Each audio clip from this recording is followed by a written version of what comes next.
Hello everyone, welcome back to the Shintaro Higashi show with Peter Yu. Today we're going to talk about safe judo throws. There aren't any. No, I'm kidding. Yeah. Well, before we go, talk about safe judo throws, shout out to Levan and Jason again. Thanks for your support. Guys. And today's episode, safe judo throws, was actually a suggestion from one of our patrons, Amin. I hope I'm saying that right, but he basically wanted us to discuss the spectrum of safe judo throws. Like there would be like kanibasami would be like extreme on unsafe, and then you kind of answered the question, what will be on the other side of the spectrum, but we'll see. But for some, how to develop them, maybe some of the suggestions for novices and older people, so that's what he wanted to hear. So let's dive into it. So, on the side of like everyone getting injured with certain throws, right? We're talking kanibasami. Obviously, it's illegal in judo. Yeah. Tani-otoshi, definitely on the side of the more dangerous, and makikomi. Tani-otoshi and makikomi account for so many of the judo injuries that I've already seen in the past. And both those techniques are legal, right?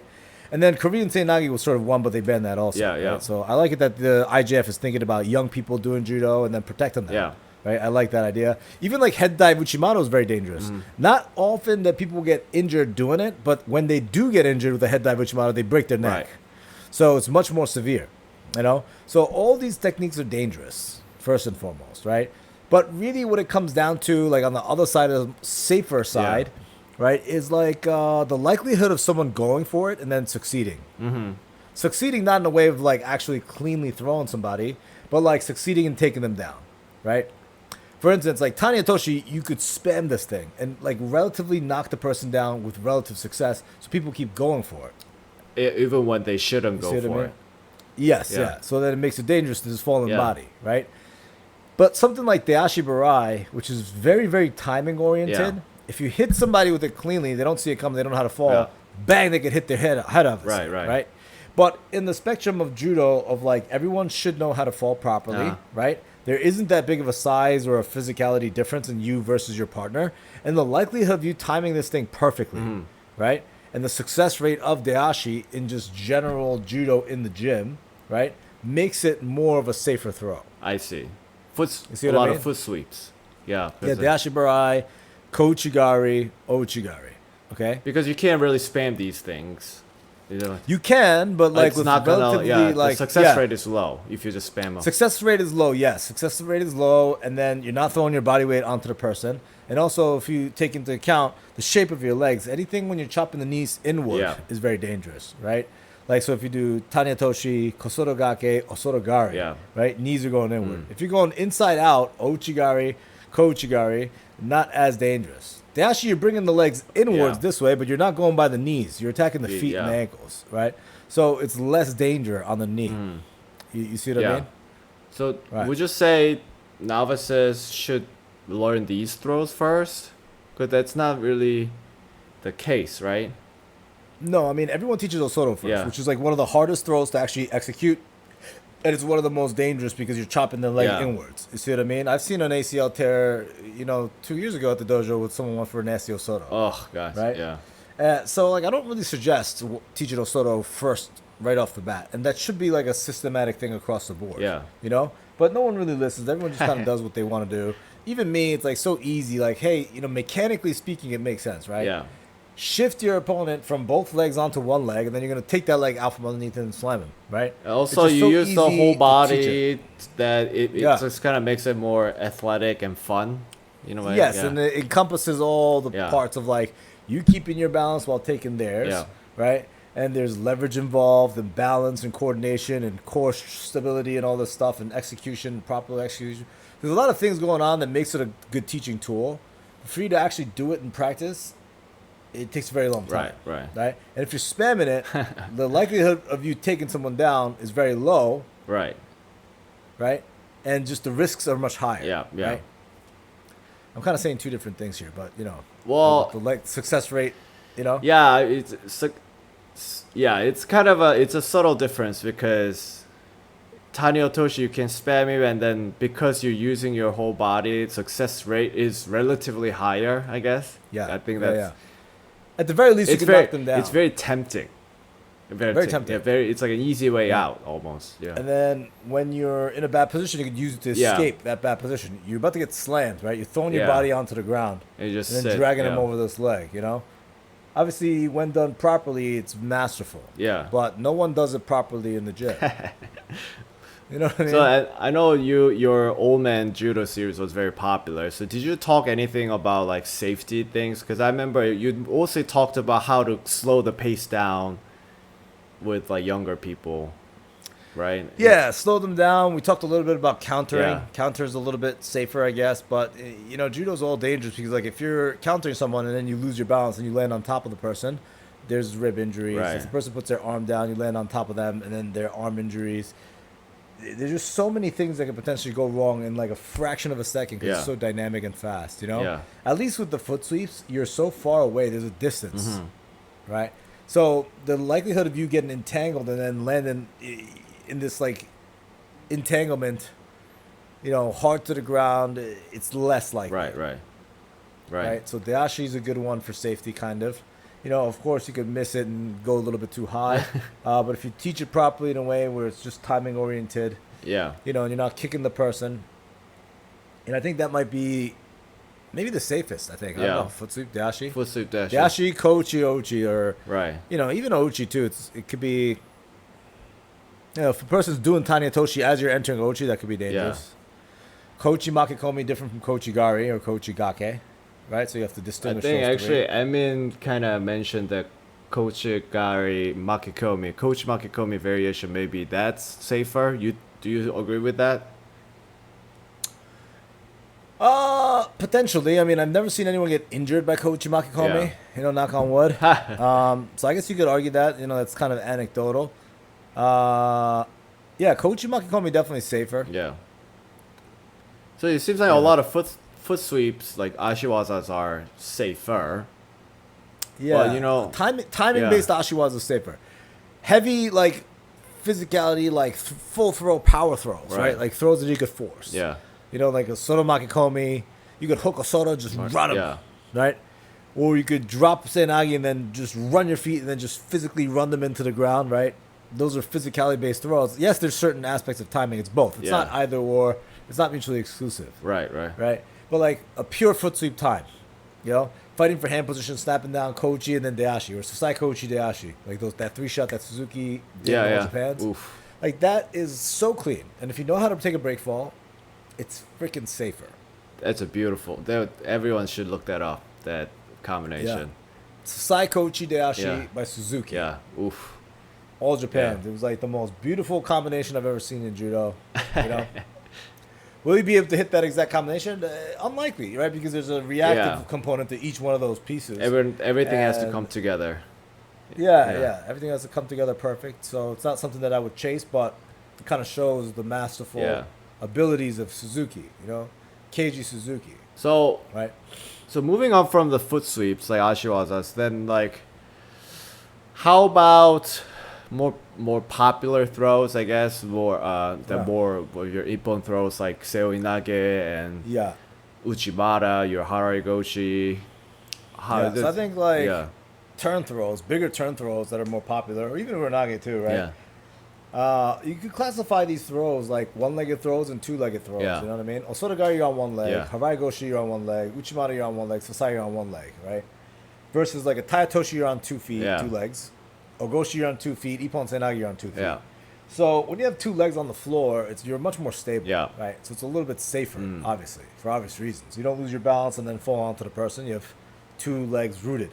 Taio is a little bit more dangerous because your leg is outstretched underneath your opponent. And if they land on it, your knee, ankle, hip, one of those things can potentially hurt your hip. You know? And you come in at an angle, and then the person taking it, the knee can go over, your foot can get stuck. Oof. Right? So like a general like clean ogoshi or a koshiguruma where you're just pulling and then dropping your hips underneath and lifting, right? With both your legs rooted to the ground. That's a little bit safer, I think. But I don't even want to say it's safe because if you have somebody loaded up on your shoulder and you're about to throw them and they're kicking and trying to twist around and then you lose your balance forward and their head hits the floor, you know, there's a risk there, right? But I think because of the stability, it's a little bit less dangerous. So when you have rooted in your 2 feet, yeah. Yeah. I mean, I think maybe if you could do like a Kochi, Deashi, Ochi, Ogoshi, Koshiguruma only freaking judo. Yeah. And let's make it a little bit systematic here, right? Yeah. Where you go Koshiguruma to the right side and Ogoshi to the left side. Right. You can go So back it doesn't and forth. require you to re-grip around the waist. Yeah, yeah. You see? That could be a potentially super safe judo system that you could potentially use. You know? That could be my next YouTube video, actually. Yeah. See? Yeah. Safe judo system. There we go. Like a We're, working on brainstorming stuff session. together. Yeah. Yeah. So that is relatively a safe throw. Yeah, well. Or system. You know? Well, so now that you're thinking of making a video, maybe. So we try to classify like which throws are safer and whatnot, and like, put them on the spectrum. But like ultimately, what can we do though? Like I mean, this is such a almost like a dead horse now. Like we're like always talking about this, and we've talked about how BJJ has an edge over judo in regards to safety. Yeah. So, but the reality is, all of us love doing judo, and we like to do it in a safe way so that we can do it longer with more people, right? So, like, how should we approach these throws, though? Ultimately, we have to do them. I think it really does come down to my number one thing that I preach in judo. It's positional advantages. Yeah. Being in good position. You know, one of my students competed in the novice division. He sent me a video. And, you know, he knows all this stuff, but he was locked up 50-50, just ripping stuff and going for stuff.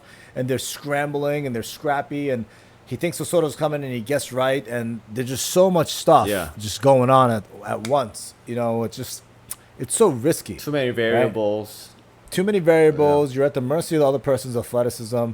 You know, so my number one thing is like you have to be able to throw someone with no effort. Taking physicality out of the equation. Let's just say there's like like Rena's 100 pounds at the dojo, right? She's 100 pounds, she's a yellow belt. If you can do judo with her and take her down safely with zero exertion, now you're getting somewhere, right? That's the idea. You know, that if you can't do that, you suck. You shouldn't be doing. You're not doing judo right. Right. You know, I shouldn't say that. That's kind of messed up. But it's true, right? If you're reliant on physicality always, then it's always going to be dangerous. Yeah. Because there's never a guarantee that you're the strongest, fastest, most athletic person in the room. Right? So you want to be able to fight from good advantages where the other person has no chance of throwing you. Right? Right. You're at arm's distance. You have the sleeve. You have two hands on. They have maybe one hand on. They have no meaningful grips. They have no meaningful way of controlling your posture, right? You're creating movement. They're reacting. And then you're breaking their posture. And then you're leading them to the place where you could nicely time something perfect. Yeah. Kochi, whatever it is, right? And doing judo in that way is the most important thing, I think, to keep everyone safe. Right? So you can do judo without even breaking a sweat, really. Right. So it's almost like a dance.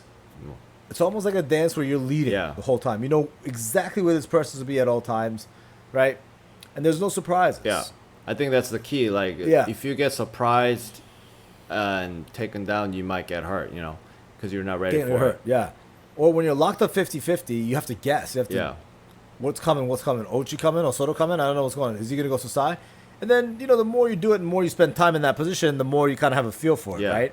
Most people just go for terrible Sotogari to try to force it, but it's very difficult to get unless they really master that technique, right? How the defense comes, how to adjust for it, how to feint it, how to do it with Sasai, all these things. So most people kind of guess right, you know?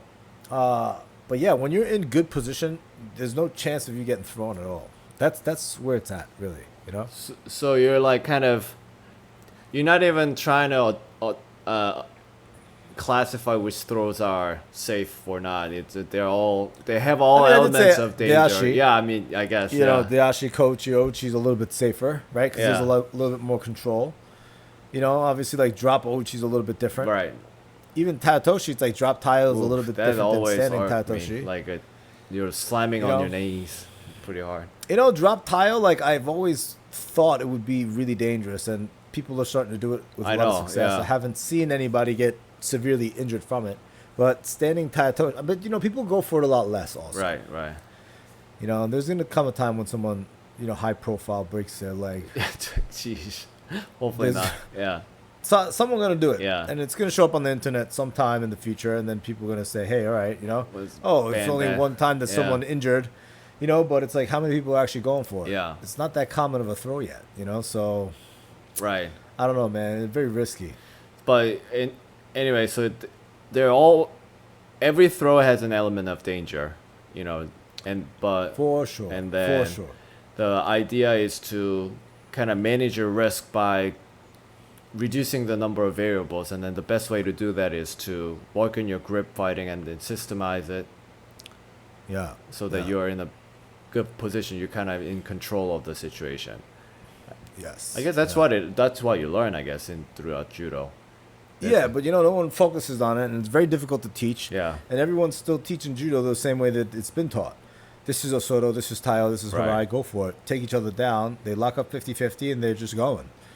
So until we change this, really kind of like make this the norm. Yeah. That positional fighting is first and foremost. And, people talk about this in jiu-jitsu, right? Controlling the leg first, and, positional first, then isolation of the arm, whatever it is.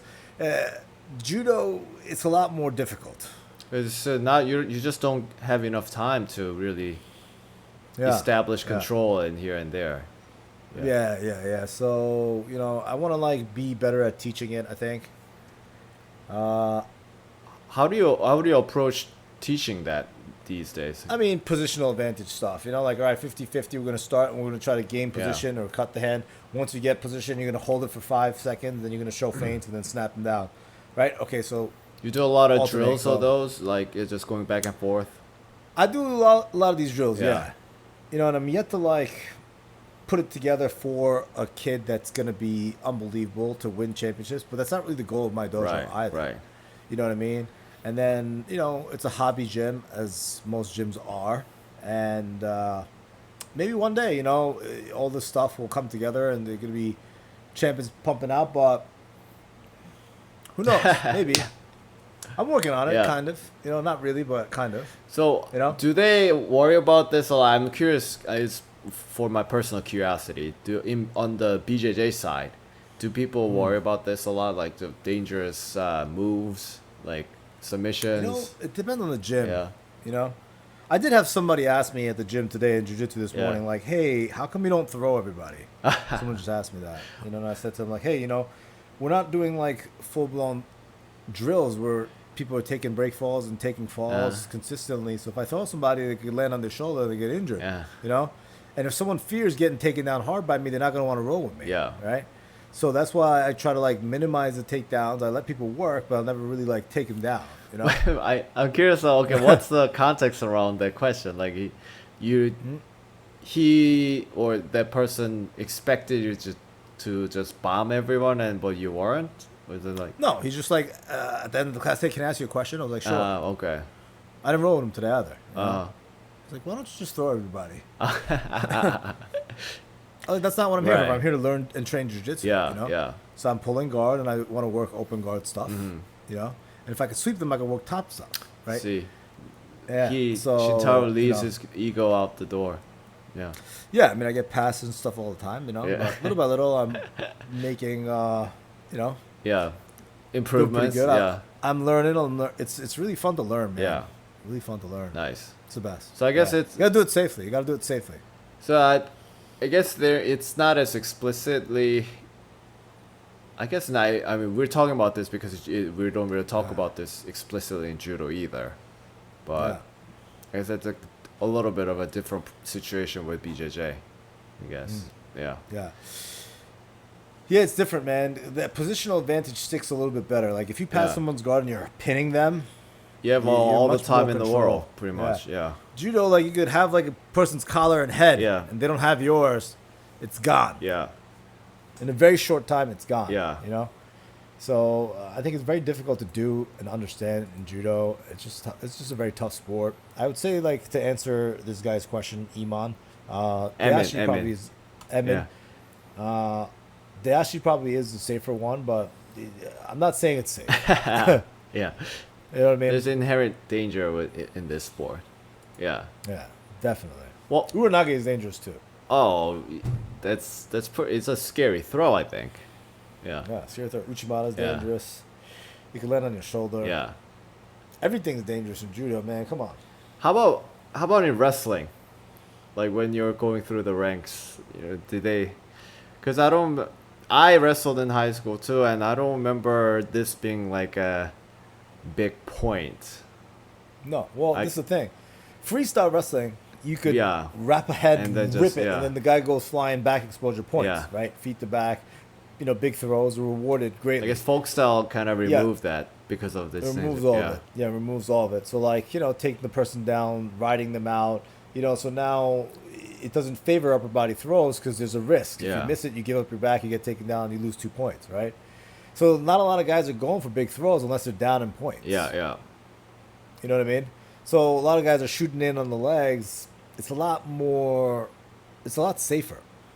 I mean, that's why it was You know? changed, right? Like, Yeah, so that's why the collegiate style is there, Yeah. right? And then also there's potentially dangerous. Your shoulders kind of cranked out of the thing. Ref will blow the whistle, potentially dangerous. They do a restart. yeah, You know what I mean? If you lift him up, you're responsible. You can't slam him down and the guy gets injured. Then you get DQ'd. yeah, yeah. So all these rules make it a little bit safer. High school and collegiate wrestling. I'm not talking about freestyle wrestling. Yeah, I'm talking about wrestling in high school and college. yeah. Although it is still dangerous. So I guess judo has that. There's some banned techniques as we know, and I know that's always Yeah. a controversial topic, but Yeah. it's a hard balance. I'm not. Tough balance. I don't- Judo's just the most dangerous one, I think, man. I don't like it when people say, "Oh, they're ruining the sport," yada, as if the IHAF is actually trying to Yeah. make judo fail. They're conspiring Yeah, I'm to make judo horrible. Why They're would doing they? the opposite of Yeah. that. They're like, yo, we want to be more spectator friendly, safer, just like the best sport in the world. We want all these different eyeballs on it, and it shows. Judo Gallery has 1.2 million followers on Instagram now, right? Go follow Judo Gallery. They Yeah. have the best highlights now, and they finally did that right. It took them a long time, but they finally did it right. And then you got to keep the young youth who are coming into the sport. You got to keep those guys safe. So Yeah. they should ban drops in Agis, Tanitoshis for certain age groups and Yeah. make it across the board. Jiu-Jitsu is doing this now too. And where's the criticism for that? Yeah, I mean, Yeah. also it has, getting the pace up throughout the match. I think Gi BJJ got that kind of criticism a lot. It was so boring to watch or something. Yeah. Yeah, Just, 50-50 locked yeah. up. They're not trying to give points for that anymore. Yeah. I think they're changing that. Good. Yeah. You know. I remember when Yeah. when I was in college or high school trying to find judo videos, man. It was so hard. It was Yeah, so hard. now it's HD quality with all the different cuts and slow mo and my god, amazing, it's dude. great. Yeah, it's Yeah, dude. Yeah. So much more accessible now. It's great. They're doing a good job with this. yeah. Anyway, so in conclusion, yeah, I mean, all judo throws, of course, they're on the spectrum on this safety spectrum, but they can be dangerous. So the key is to focus on your positional play so that you remove as many variables as possible, and don't try to look at some of the rules that are being implemented as some good safety measures. Yep. I think, anything else? Nope. All right. That's it. All right. Thanks, guys. And we'll see you guys in the next episode.